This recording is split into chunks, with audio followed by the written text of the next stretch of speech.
संभाजीनगरनंतर आता नागपूर जिल्ह्यात जाणार आहोत। नागपूर जिल्ह्यातल्या कामठी नगरपालिकेमध्ये कोण नगराध्यक्ष होणार, कुणाची सत्ता येणार? कामठी अत्यंत महत्त्वाची नगरपालिका, चंद्रशेखर बावनकुळे यांचं या ठिकाणी वर्चस्व आहे। बहुजन एकता मंचचे अजय कदम संभाव्य नगराध्यक्ष आहेत कामठीमध्ये।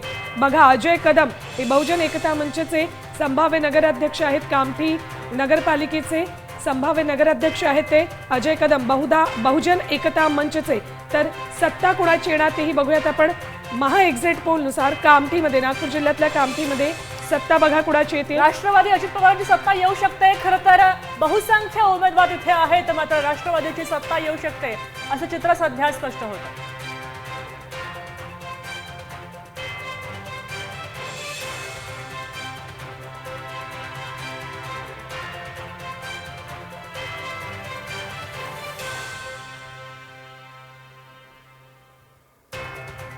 नागपूर जिल्ह्यातलीच पुढची नगरपालिका बघा, रामटेक मधलं काय चित्र आहे बघूयात आपण।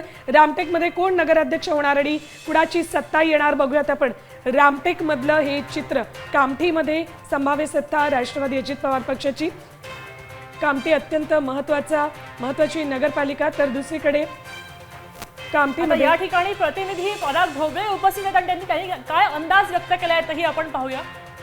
खरं तर भाजपने या ठिकाणी जे आहे स्वबळावर लढण्याचा नारा दिला आणि त्यानंतर भाजपने पूर्ण ताकदीने हे निवडणूक लढवली आहे। त्याचबरोबर आशिष जयस्वाल यांच्यासाठी सुद्धा महत्त्वाचं आहे, कारण ज्या पद्धतीनं आपण पाहिलेलं आहे की अनेक ठिकाणी महायुतीमधील मित्रपक्ष म्हणून भाजप आणि शिंदे सेनेनं विदर्भामध्ये अनेक ठिकाणी जे आहे जोरदार लढत दिलेली आहे, त्यापैकी रामटेक एक महत्त्वाची आहे। त्यामुळे भाजपचं कुठंतरी जे आहे पाठबळ जास्त ताकदवर असलं तरी शिंदे सेनेचं पारडं जड आहे, विकेंद्र महाजन यांचं पारडं जड असल्याचं बोललं जातं।